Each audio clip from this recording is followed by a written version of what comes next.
Assalamualaikum warahmatullahi wabarakatuh. Jumpa lagi bersama saya Adi di channel Ngulik Sejarah. Dan pada video kali ini saya akan kembali lagi membacakan suatu kisah misteri. Kali ini berjudul tentang sebuah kisah, yaitu Jerat Pengikat Iblis. Cerita kali ini ditulis oleh akun yang bernama Reni Sukesti. Nantinya kalian juga bisa mengunjungi thread beliau secara langsung. Nantinya juga linknya akan saya taruh di kolom deskripsi video kali ini. Yuk, daripada kita lama-lama, daripada kita penasaran bagaimana sih kisahnya, mari kita langsung saja menuju ke ceritanya. Perhatikan baik-baik karena ceritanya akan segera saya mulai.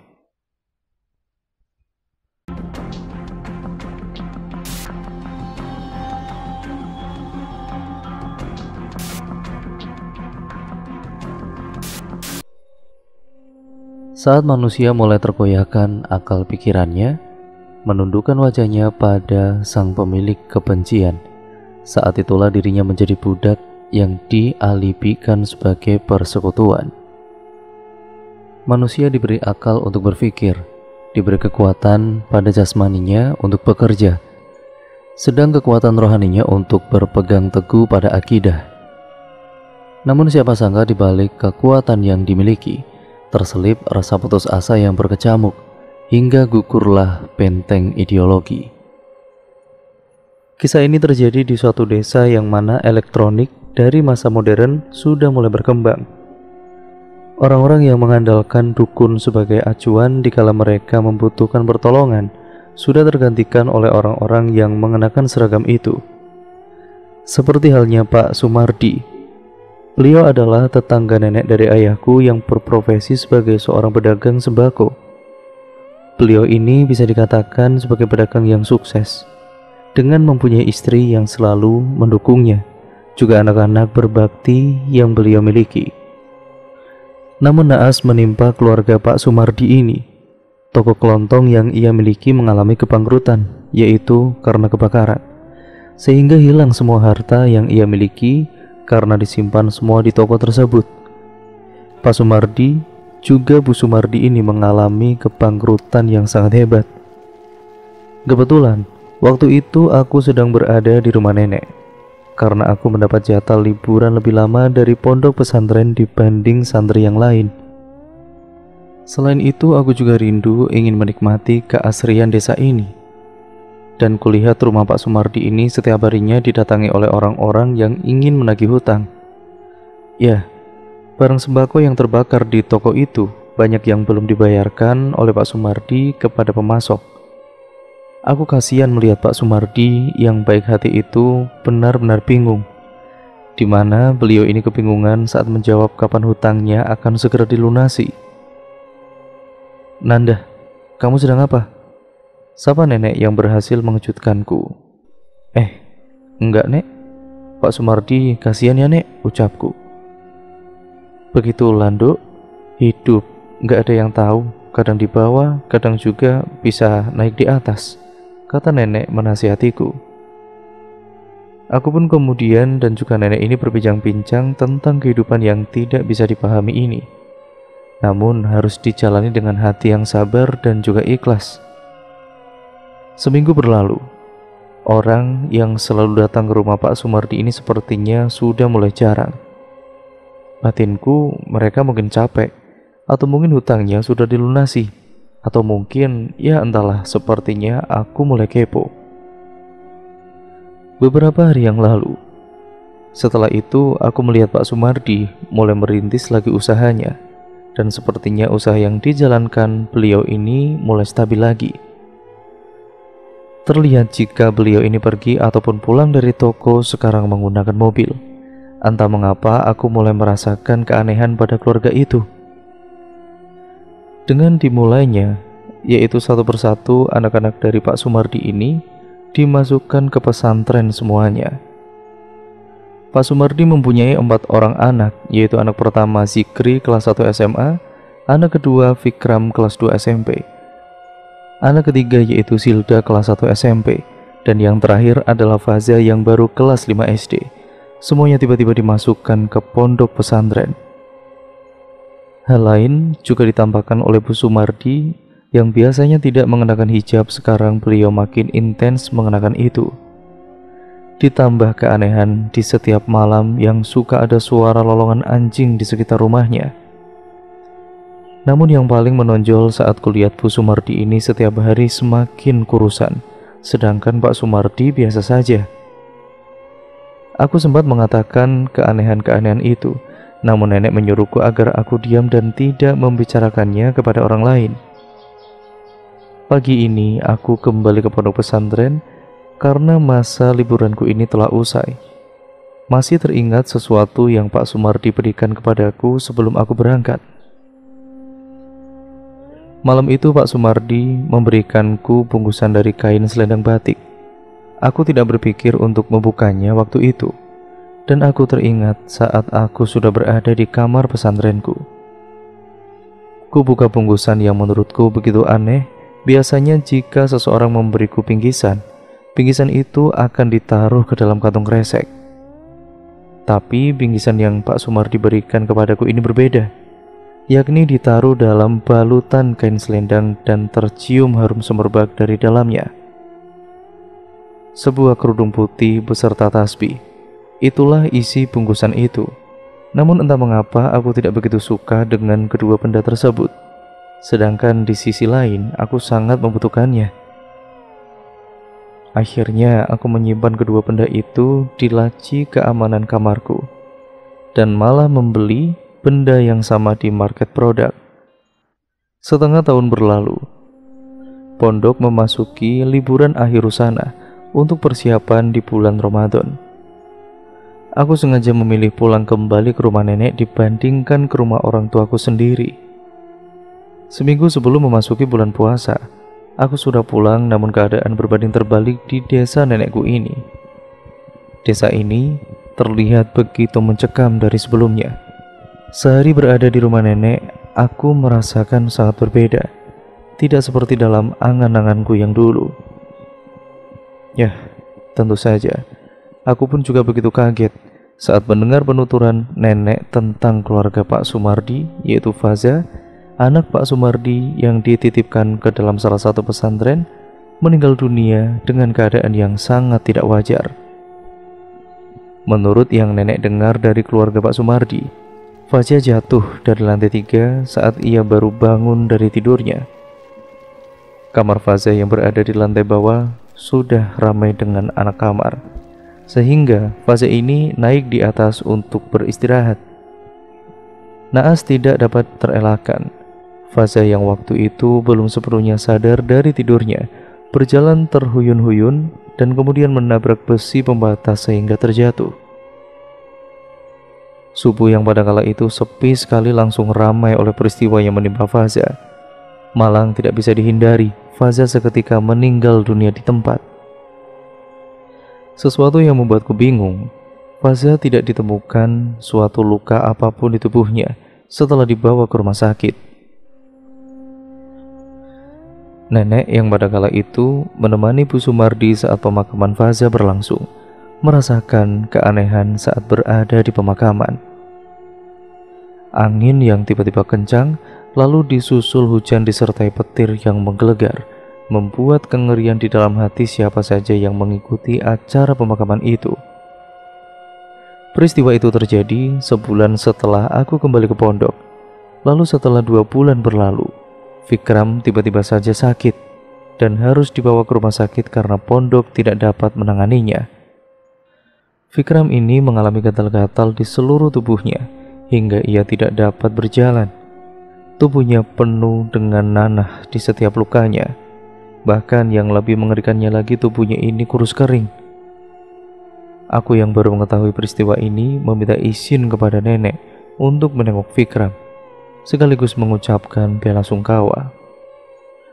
Nenek kemudian menyetujuinya dengan syarat aku tidak boleh memakan apapun dari rumah Pak Sumardi, dan jika diberikan sesuatu boleh menerimanya asal tidak digunakan. Aku sempat bingung dengan syarat yang diajukan nenek, tetapi aku tidak berani menentangnya. Aku pun kemudian lalu berpamitan kepada nenek dan kemudian melangkahkan kakiku menuju kediaman yang berada di dekat rumah nenekku ini. Assalamualaikum, salamku sambil mengetuk pintu. Hening, tidak ada suara dari dalam. Netraku ini menangkap sesuatu yang aneh di dalam taman yang berada di depan rumah ini. Bunga kantil yang tertanam di dalam botol air terdapat kelereng di dalamnya. Ku ambil botol yang tidak seberapa besar itu, kemudian mengamati benda aneh di sela-sela kelereng itu. Jedar! Ku dengar dari luar suara benda terjatuh. Tanpa ku hiraukan aku berada di mana. Langsung saja kulangkahkan kakiku memasuki rumah di hadapanku ini. Kulihat Vikram tengah dalam posisi tiduran di lantai, sedangkan pecahan piring berserakan di mana-mana. Astagfirullahaladzim, Vikram, ya Allah, teriakku. Kurangkul tangan anak malang ini, dan kemudian segera ku baringkan di kasur tempat tidurnya. Sungguh memprihatinkan anak lelaki yang usianya sejajar dengan adikku ini. Sebelum aku masuk pondok, dia ini sering bermain di tempat nenek dan memintaku untuk menghafalkan juz amma, dan selain itu, Vikram yang dulu bertubuh kempal juga sering menjahiliku. Sekarang, Vikram yang berada di depanku sangatlah berbeda. Tubuh yang kurus kering ditambah dengan penyakit gatal yang bersarang di tubuhnya membuatku merasa sangat iba. Kak Nanda udah pulang? Tanya Vikram kemudian memudarkan lamunanku. Iya Vik, kamu bisa sampai jatuh kenapa? Begitulah tanyaku balik. Aku lapar kak, tapi ibu gak ada di rumah, jawabnya. Ya udah kalau kamu lapar, Kak Nanda ambilin nasinya dulu ya, begitulah kataku. Kulangkahkan kakiku ini menuju ruang makan keluarga ini. Ku ambil piring dan ku sendokkan nasi dengan lauk yang berada di meja besar ini.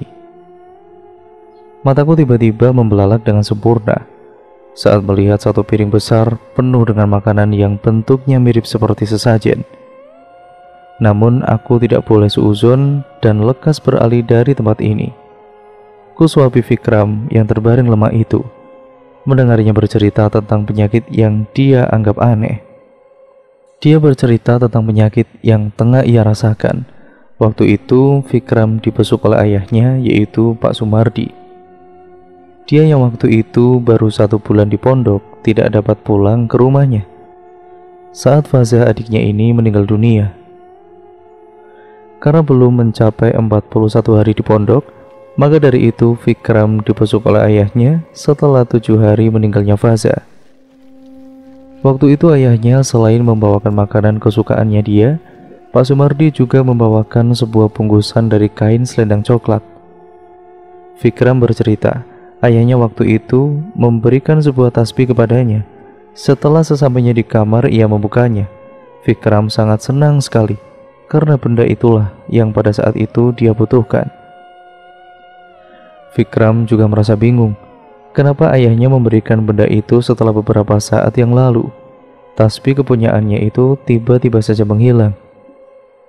Malamnya saat akan mengaji, Vikram ini mengalungkan tasbih itu ke lehernya, dan itu membuat teman-temannya merasa aneh dengan perilakunya. Vikram seperti terhipnotis agar tidak bisa jauh dari tasbih itu.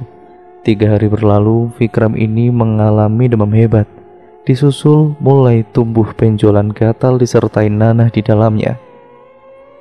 Rasa panas di badannya membuat ia ingin terus menggaruk-garuk bagian yang gatal, sehingga seminggu berlalu dan gatal itu semakin parah sekali, hingga Vikram ini harus dirawat di rumah sakit. Lalu kemudian berbagai macam obat hingga dokter yang terus berganti memeriksanya tidak dapat menanganinya dan juga menyembuhkannya. Karena putus asa, maka Pak Sumardi membawa Vikram pulang ke rumah dan merawatnya sendiri. Tidak terasa mata ini mengalirkan tetesan bening, begitu memilukan nasib anak yang tengah aku suapi ini. Aku pun meminta izin pada Vikram untuk melihat tasbih yang diberikan oleh ayahnya. Vikram pun kemudian mengambil tasbih yang berada di bawah bantalnya dan memberikannya kepadaku. Ada Kak Nanda? Suara seseorang perempuan mengagetkanku. Maaf Bu Sumardi, saya masuk tanpa izin dulu tadi, jawabku saat menengok ke arah suara tadi. Ternyata perempuan yang mengagetkanku adalah Bu Sumardi, pemilik rumah ini. Namun tunggu, di mana tasbih yang Vikram berikan padaku? Tasbih yang semula ada di genggamanku ini kini telah beralih di tangan Bu Sumardi yang hendak dimasukkan dalam saku gamisnya. Iya Bu, maaf ya Bu, tadi saya masuk di rumah ini tanpa izin dulu dari Ibu, kataku asal-asalan. Kak Nanda tadi bantuin aku Bu, saat tadi aku terjatuh, ucap Vikram. Nggak apa-apa kok Dek Nanda, justru Ibu yang harusnya berterima kasih karena kamu sudah menolong anak Ibu, sahut Bu Sumardi. Bu Sumardi lalu meninggalkan aku dengan Vikram. Sepertinya beliau hendak pergi ke dapur. Terlihat dari belanjaan dapur yang beliau bawa menggunakan kantong kreseknya itu. Kak Nan, Vikram memanggilku dengan berbisik. Iya Vik, ada apa? Tanyaku berbisik pula. Nanti kalau ibu buatin kakak minuman, Kak Nan jangan diminum ya. Jangan makan apapun di sini. Titahnya membuatku merasa kebingungan. Kenapa emangnya Vik? Tanyaku penasaran. Besok Kak Nan kan kesini lagi. Nanti aku kasih tahu alasannya deh semuanya, tutur Vikram. Omonganku terhenti saat Bu Sumardi ini datang. Kalian lagi ngobrol apa sih? Kok bisik-bisik gitu? Tanya Bu Sumardi kemudian. Vikram masih lapar Bu, kataku berbohong. Bu Sumardi ini sepertinya percaya dengan kata-kataku. Beliau ini kemudian ke dapur dan menyiapkan makanan lagi untuk Vikram. Sedangkan Vikram kembali mengingatkan aku agar tidak memakan apapun di rumah ini. Assalamualaikum, Bapak pulang. Terdengar salam yang kurasa itu adalah Pak Sumardi. Waalaikumsalam, jawabku berbarengan dengan Vikram. Loh, ada Dek Nan toh? Sudah lama Dek di sini? Tanya Pak Sumardi. Sekitar 1 jaman Pak, jawabku singkat dan Pak Sumardi ini lalu melirik gelas berisikan teh yang Bu Sumardi sajikan kepadaku. Beliau juga menyuruhku untuk meminumnya. Namun ku tolak halus dengan dalih aku sedang berpuasa. Aku teringat akan ucapan nenek tentang laranganku untuk tidak memakan apapun di rumah ini, yang dikuatkan oleh perkataan Vikram sendiri. Setelah lama berbincang, aku pun kemudian pamit pulang. Kulihat ekspresi dari kedua orang tua itu tampak sangat dipaksakan untuk ramah kepadaku, seperti ada sesuatu yang disembunyikan oleh keduanya. Malam ini, kurasakan suasana yang agak mencekam dari hari sebelumnya di rumah nenek ini. Sedari aku menjalankan sholat maghrib tadi, sampai aku deres Al-Quran dan menjalankan sholat isya, aku merasakan seperti akan ada yang terjadi di desa ini.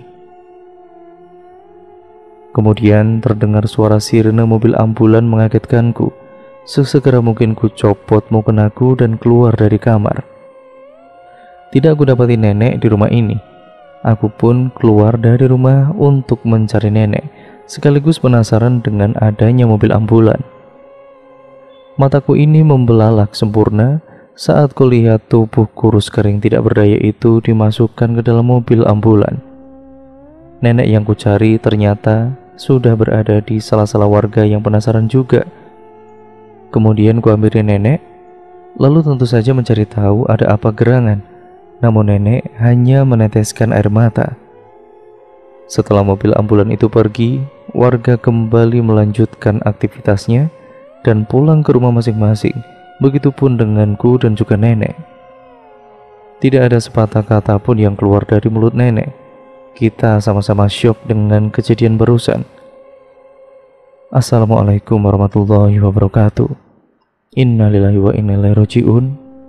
Ku dengar suara Pak RW pukul 10 malam dari toa masjid setempat.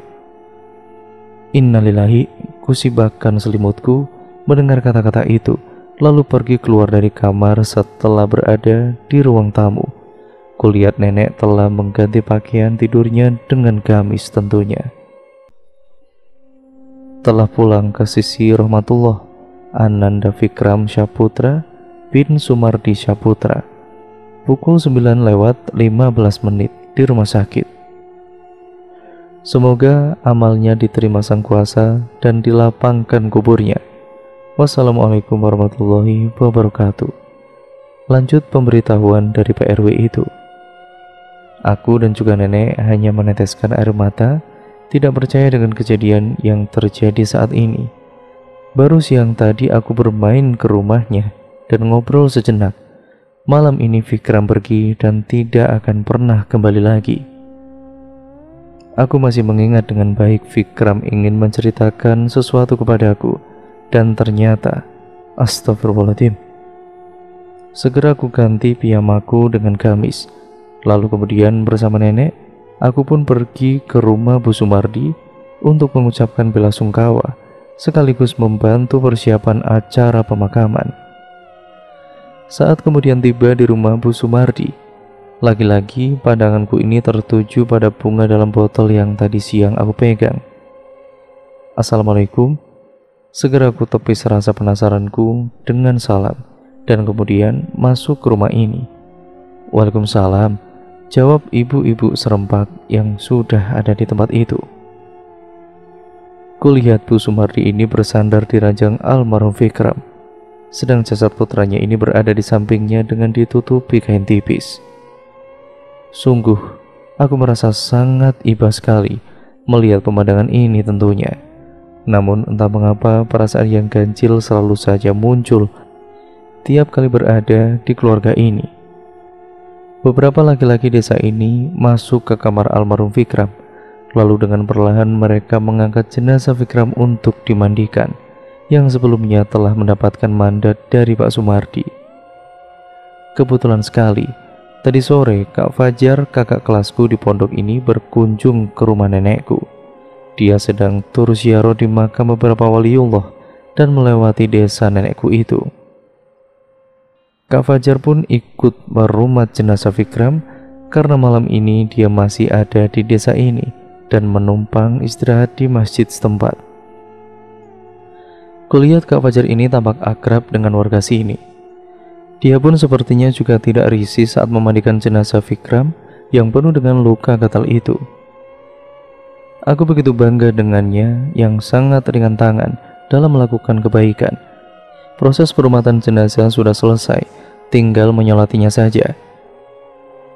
Sedangkan proses penggalian lubang makam pun sudah hampir rampung, dan warga semuanya sudah siap dengan segala tata cara pemakaman. Warga laki-laki pun masuk ke dalam rumah untuk menyolati jenazah, setelah sebelumnya telah berwudu terlebih dahulu. Kami para wanita pun juga sudah selesai memasak berbagai macam hidangan untuk selamatan, sedangkan ibu-ibu yang bertugas merangkai bunga juga sudah selesai. Aku dan juga nenek menemani Bu Sumardi di dalam kamar ini. Bu Sumardi sengaja menyuruhku agar berada bersamanya dan tidak berkumpul bersama ibu-ibu yang lain. Biasanya dalam hal seperti ini, aku dipercaya tuan rumah untuk merumat jenazah. Namun karena jenazahnya laki-laki, maka yang wajib memandikannya ialah laki pula. Assalamualaikum warahmatullahi wabarakatuh. Terdengar suara Pak Kaum dari luar. Aku pun lantas memampa Bu Sumardi keluar dari kamar karena sebentar lagi jenazah Vikram akan dibawa ke makam dan dimakamkan. Suasana tampak sekali mencekam saat Pak Kaum ini memulai acara pengantaran jenazah. Langit malam yang hitam tampak semakin menakutkan saat lolongan anjing liar disusul gelegarnya petir yang datang secara tiba-tiba. Warga bergantian melafalkan istighfar, menautkan alis mereka diiringi takut yang menghujam. Angin malam pun seakan ikut menambah dinginnya tubuh ini. Beberapa warga pun mulai berbisik yang bukan-bukan. Sedangkan dari beberapa arah terdengar tangisan bayi-bayi yang begitu menyayat hati. Beberapa warga pun tampak saling bergandeng tangan karena takut. Sedangkan dari kejauhan, aku melihat Kak Fajar ini seperti sedang risau. Kak Fajar sepertinya ini mengetahui sesuatu hal, namun dia lebih memilih tidak menceritakan kepada para warga. Gerak-geriknya yang mencurigakan membuatku ingin bertanya langsung. Apakah ini ada sangkut pautnya mengenai kegelisahan yang aku rasakan juga? Tin, tin. Suara mobil terdengar dari kejauhan. Kami semua yang berada di tempat saling beradu pandang saat beberapa orang keluar dari kendaraan. Sikri dan juga Silda, saudara kandung Vikram, pulang dari pondok dengan beberapa orang yang aku rasa itu adalah pengurus pondok mereka. Saudara kandung dari almarhum Vikram itu langsung menangis dan memeluk keranda jenazah yang telah tertata rapi.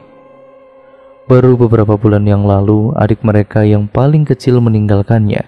Sekarang saudara mereka juga pergi untuk selama-lamanya. Pelayat juga warga semua itu ikut menangis menyaksikan pemandangan yang begitu menyayat hati. Begitupun dengan Bu Sumardi, larut dalam pelukanku dan tidak bisa melihat putranya kembali. Duar! Bunyi petir yang menggelegar mengagetkan kami semua. Kemudian terdengar lolongan anjing yang bersautan dari segala arah. Suasana yang penuh dengan kesedihan kembali mencekam, seakan-akan mengisyaratkan terjadinya suatu peristiwa. Pak Kaum lalu kemudian melanjutkan acaranya, sedangkan kedua saudara almarhum Vikram sudah mulai mengikhlaskan kepergian saudaranya itu. Pukul 11 malam kita telah sampai di pemakaman desa. Aku yang sebenarnya bingung, kenapa almarhum tidak dimakamkan besok paginya saja. Walaupun makam tidak terlalu jauh, tetapi ini kan sudah larut malam, dan melihat ke arah langit sepertinya akan turun hujan. Kulihat Kak Fajar turun ke lubang makam dan ikut mengubur jenazah. Namun aku masih curiga dengan sikapnya yang seolah-olah merahasiakan sesuatu. Pokoknya, nanti kalau sudah selesai aku harus tahu apa itu. Saat Pak Kaum selesai membacakan doa, petir kembali menggelegar dengan perkasanya, disusul angin yang begitu kencang serta lolongan anjing yang semakin menjadi-jadi.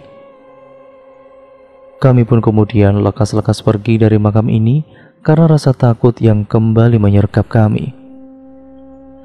Aku dan juga nenek lebih memilih untuk pulang ke rumah dan tidak menemani Bu Sumardi. Sedangkan Kak Fajar aku suruh menginap di rumahku saja, setelah sebelumnya aku meminta izin kepada Pak RT dengan alasan aku dan juga nenek hanya berdua di rumah dan takut. Pukul 1 dini hari kulihat Kak Fajar sudah selesai berbersih dan sedang menikmati kopi yang aku buatkan. Hei Kak, sapa aku. Dek, kok belum tidur? Dia balik bertanya. Belum Kak, aku masih memikirkan sesuatu dan aku boleh bertanya nggak? Ujarku. Boleh, kenapa memang? Jawabnya. Aku pun lantas memberitahu dia tentang kegelisahan yang kurasakan tentang kematian almarhum Vikram. Aku pun lantas mengatakan sesuatu padanya.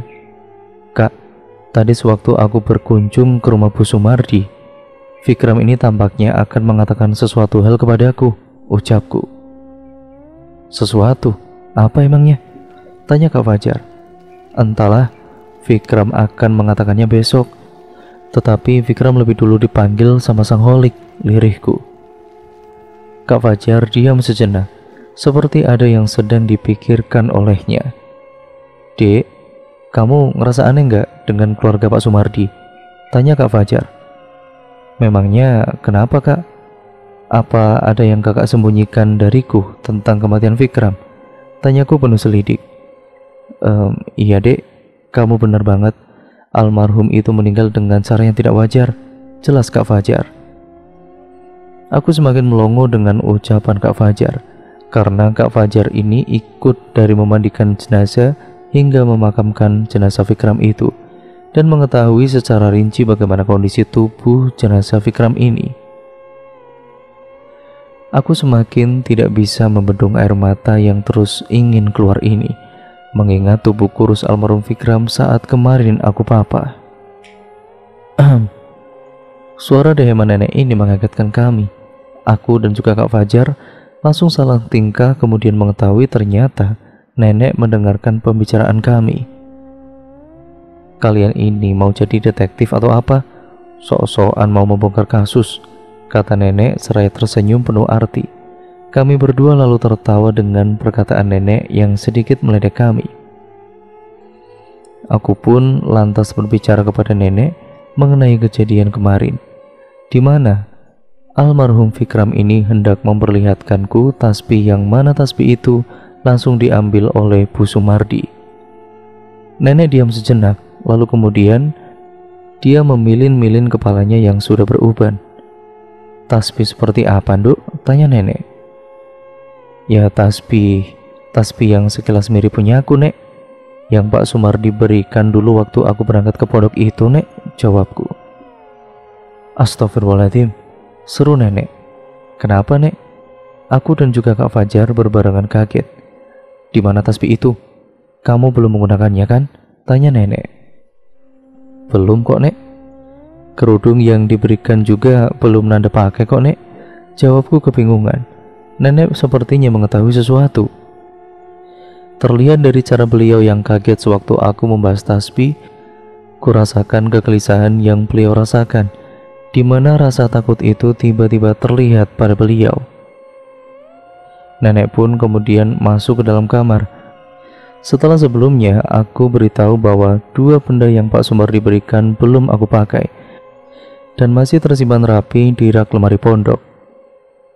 Nenek juga berpesan agar besok aku diantar oleh Kak Fajar mengambil kedua benda itu secepatnya dari pondok.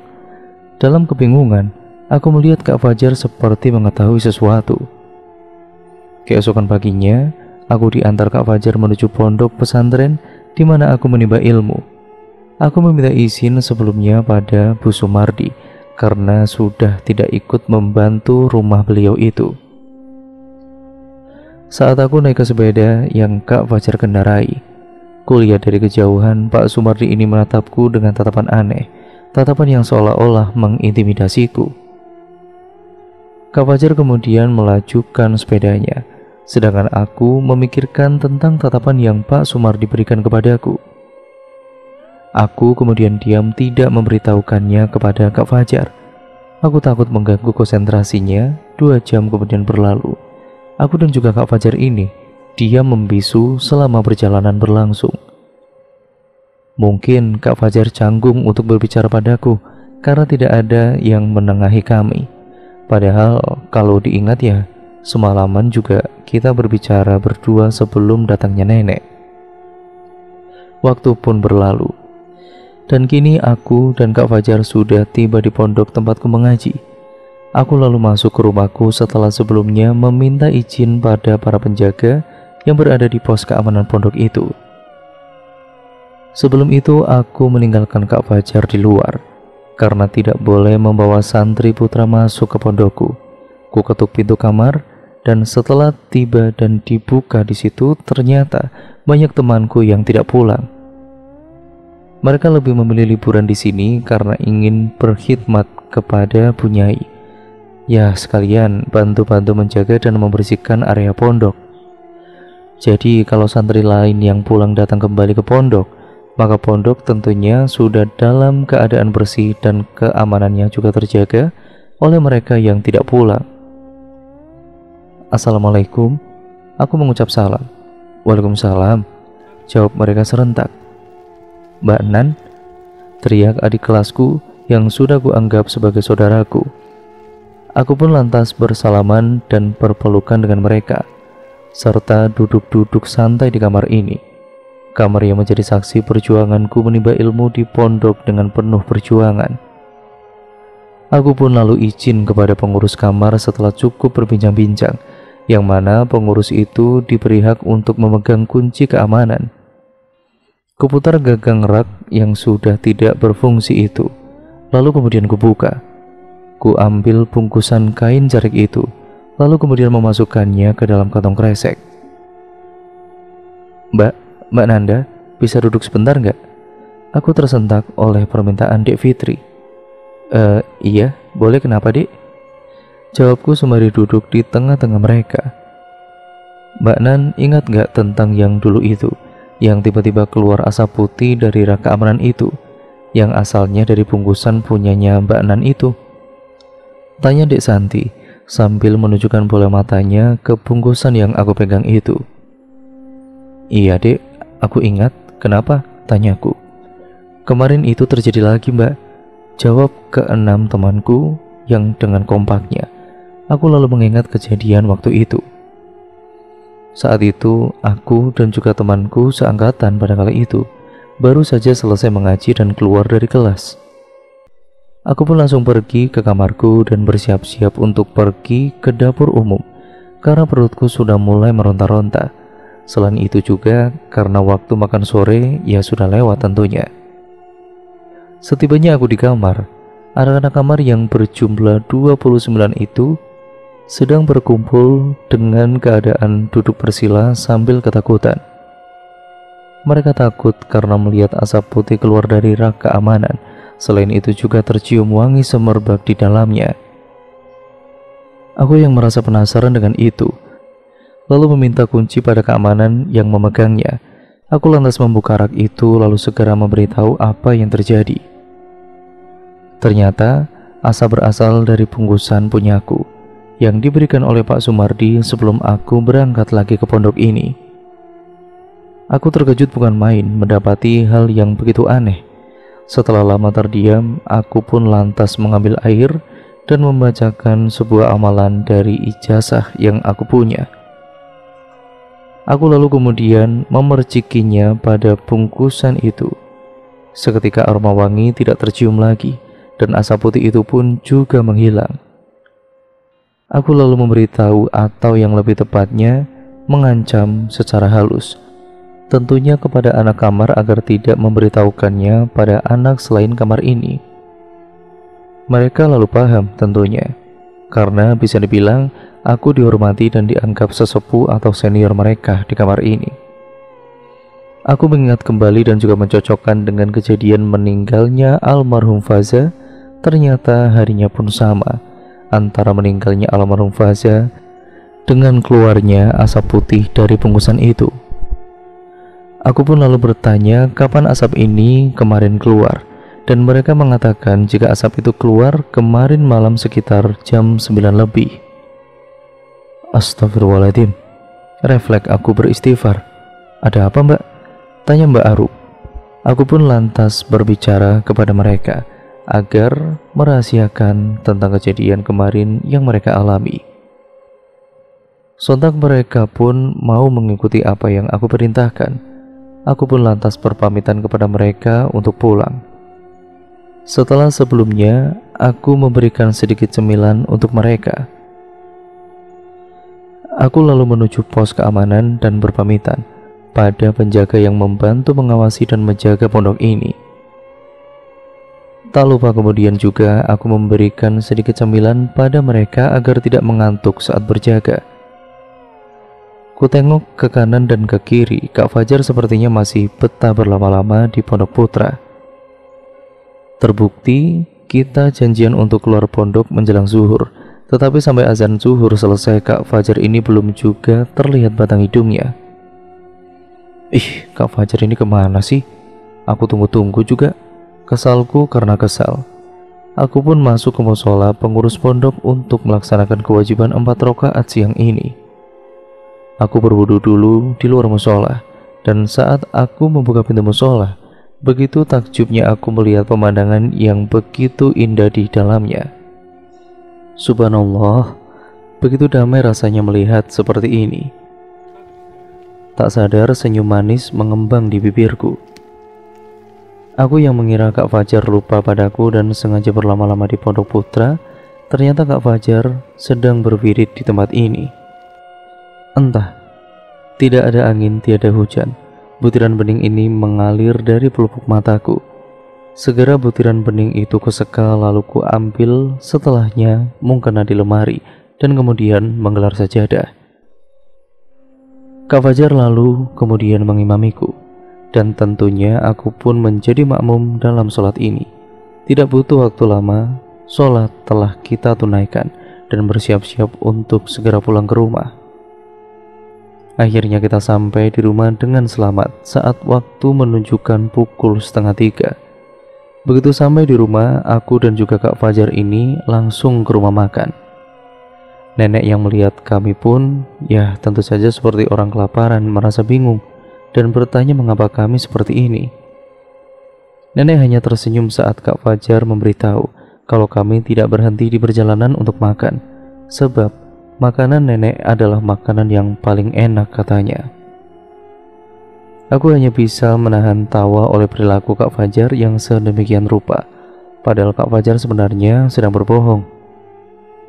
Karena alasan yang sebenarnya adalah, selain lebih hemat makan di rumah, juga Kak Fajar menghormatiku karena takut timbul fitnah. Malam harinya, aku, nenek, dan juga Kak Fajar pergi ke rumah Bu Sumardi. Kami bertiga ikut tahlilan di rumah beliau bersama warga yang lainnya. Saat aku berjauhan dengan nenek, kulihat Kak Fajar ini tengah dibisiki oleh nenek, dan sepertinya itu rahasia. Aku benar-benar merasa nenek ini mengetahui sesuatu dan hanya ingin jika Kak Fajar yang mengetahuinya. Aku pun lalu berkumpul bersama ibu-ibu yang lain, mengikuti acara tahlilan sampai selesai. Belum juga kami selesai menikmati hidangan, terdengar suara jeritan Bu Sumardi dari arah belakang. Kami pun sontak berdiri dan bergegas menuju arah suara tersebut. Astagfirullahaladzim, ucap kami bersamaan. Innalillahi, timpal yang lainnya. Ya Allah, teriak jamaah tahlil laki-laki. Kami pun langsung merasakan ketakutan yang luar biasa melihat pemandangan mengerikan di depan kami. Ditambah angin yang tiba-tiba berhembus kencang disusul suara lolongan anjing dan tangisan bayi di segala penjuru arah. Langit pun seakan ikut mencekamkan malam ini dengan gelegar petirnya dan hujan yang turun dengan sangat derasnya. Bu Sumardi tengah duduk di lantai dengan tangis dan jerit yang begitu memilukan. Silda, putri ketiga mereka, tergeletak di ujung tangga paling bawah. Dengan mulut yang menganga, kedua mata yang melo, dan juga darah yang bercipratan di lantai. Segera salah satu warga mengusulkan agar Silda dibawa ke rumah sakit dan disetujui oleh semua orang. Setengah jam kemudian Silda sudah berada di rumah sakit. Namun naasnya nyawa Silda tidak tertolong sebelum mendapatkan pertolongan di sana. Aku dan juga nenek yang kebetulan menemani Bu Sumardi ke rumah sakit begitu merasa kasihan dengan keadaan Bu Sumardi saat itu. Setelah menyelesaikan administrasi juga surat-surat kematian, jenazah Silda lalu dibawa pulang menggunakan mobil ambulan. Kami, rombongan pengiring mobil jenazah, disambut warga sesampainya di rumah duka. Warga masih di rumah duka padahal waktu menunjukkan pukul 11:30 malam. Setelah dibahas dan juga dirembuk tentang nasib jenazah, akhirnya diputuskan jenazah akan dirumat keesokan harinya karena waktu yang tidak memungkinkan tentunya. Ibu-ibu banyak yang dianjurkan untuk pulang ke rumah karena tugas malam menjaga rumah duka diperuntukkan untuk warga yang laki-laki. Sedangkan ibu-ibu perangkat diperbolehkan untuk mengurus keperluan serta menemani keluarga yang ditinggalkan. Aku dan juga nenek memilih untuk pulang karena kondisi nenek yang sudah tua.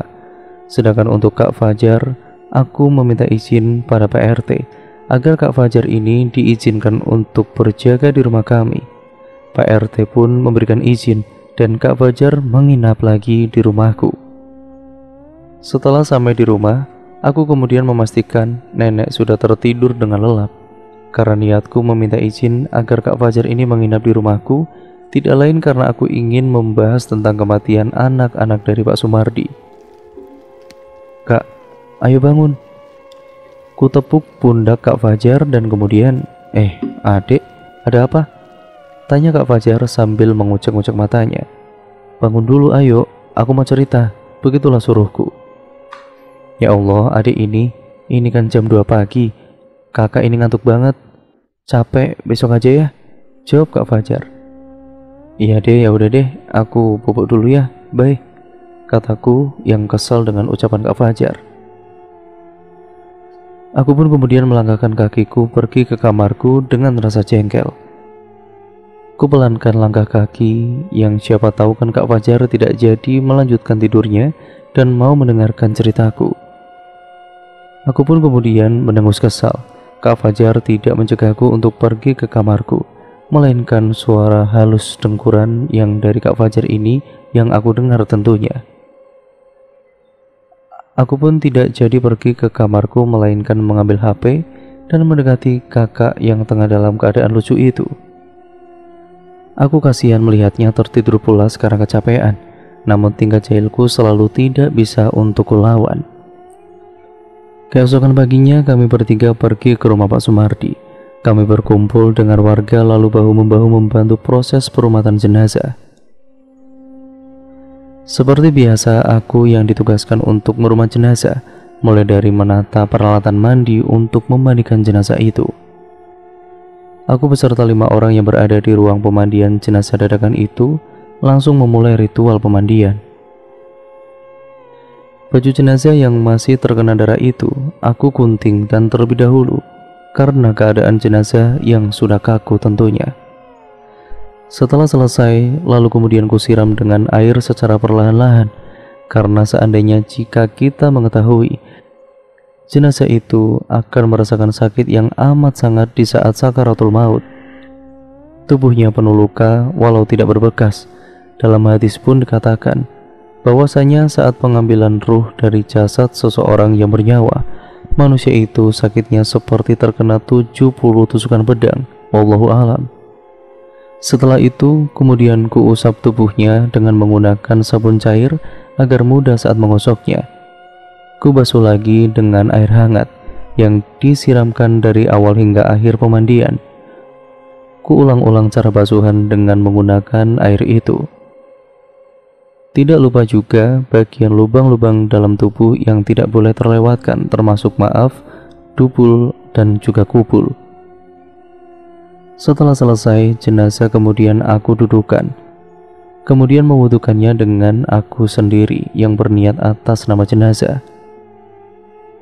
Kulihat tubuh almarhum Silda yang sudah tidak bernafas itu, seakan ingin sekali aku bercengkrama dengannya. Namun nasi telah menjadi bubur. Kini hanya Zikri yang hanya bisa kuandalkan untuk saat ini. Mbak Nanda, seorang ibu-ibu yang tengah bersamaku memandikan jenazah Silda, membuyarkan lamunanku. Iya bu, jawabku gelagapan. Ayo Mbak Nanda, lekas diwudui jenazahnya, ucapnya lagi. Iya bu, iya, maaf ya, jawabku, dan aku pun lantas mewudui jenazah dengan mata yang menahan tetesan air mata agar tidak tumpah tentunya. Setelah selesai kuhanduki jenazah itu, lalu kututupi kain jarik dan kemudian beramai-ramai dengan ibu-ibu yang lain menggotong jenazah itu ke tempat pengkafanan. Amben yang digunakan untuk pengkafanan sudah siap, sesuai apa yang aku perintahkan. Beberapa lapis kain kafan, kapur barus, kapas, serta sobekan kain yang digunakan untuk mengikat tentu saja. Kemudian kurampungkan acara pengkafanan almarhum Silda tanpa halangan. Namun tetap saja rasa tidak nyaman sedari tadi terus saja menggangguku. Aku melirik pada ibu-ibu yang ikut mengkafani jenazah. Sepertinya mereka ada yang ingin dikatakan kepadaku, namun mereka sepertinya sungkan untuk bicara. Aku pun lantas memulai percakapan itu, tentunya setelah kami keluar dari ruang pengkafanan dadakan ini. Ibu-ibu, sepertinya ada yang ingin kalian tanyakan dengan saya soal pengkafanan jenazah. Ibu-ibu itu bisa bertanya dengan saya kalau belum begitu paham. Aku mulai pembicaraan. Gini Mbak Nan, tanya salah satu dari mereka. Iya bu, kenapa? Tanyaku. Mbak Nan, sebenarnya kami. Tanya ibu yang lain.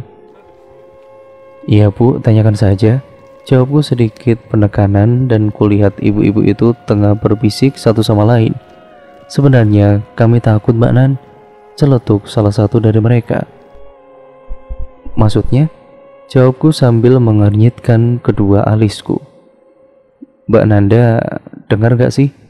Selama proses pemandian sampai pengkafanan jenazah, ada saja yang kami dengar, kata mereka. Bahkan kami ini sampai menggigil kedinginan Mbak, karena angin yang sedari tadi seperti mengepung kami, timpal yang lain. Mataku ini membulat sempurna. Ternyata bukan aku saja yang mengalami kejadian-kejadian yang tidak masuk nalar itu. Ibu-ibu yang sedari tadi menemaniku itu ikut merasakannya juga. Bahkan mereka sampai ketakutan. Aku pun lantas berbicara kepada mereka agar merahasiakan semua yang mereka alami sedari tadi itu. Juga menyarankan kepada mereka agar memperbanyak istighfar dan juga wiridan. Mereka lalu kemudian mengiyakan apa yang aku suruhkan itu pada mereka. Kami lalu berdiri saat keranda yang berisikan jenazah almarhum Zilda itu selesai disolatkan dan keluar dari dalam rumah untuk segera dimulai acara pemberangkatan menuju makam. Dan cerita pun akhirnya bersambung ke part yang selanjutnya ya teman-teman, yaitu part yang kedua yang sekaligus menjadi part terakhir dari keseluruhan alur ceritanya. Jadi untuk kalian yang penasaran bagaimana akhir dari kisah ini, makanya kalian tetap stay tune terus di channel ini. Banyak misteri yang akan terungkap di part kedua nantinya. Kenapa kok semua anak-anak dari Pak Sumardi ini kok bisa meninggal semua, dan meninggalnya itu secara tidak wajar? Nah, itu akan terungkap di part yang kedua ya teman-teman. Jadi tetap stay tune terus di channel ini. Jangan lupa like, comment, dan share serta subscribe untuk kalian yang belum. Nyalakan tombol lonceng notifikasinya agar kalian tidak ketinggalan video terbaru selanjutnya dari channel ini. Sekian dan terima kasih untuk semuanya yang sudah mendengarkan cerita kali ini dan video kali ini. Kurang lebihnya mohon maaf. Sampai berjumpa di video terbaru selanjutnya. Wassalamualaikum warahmatullahi wabarakatuh.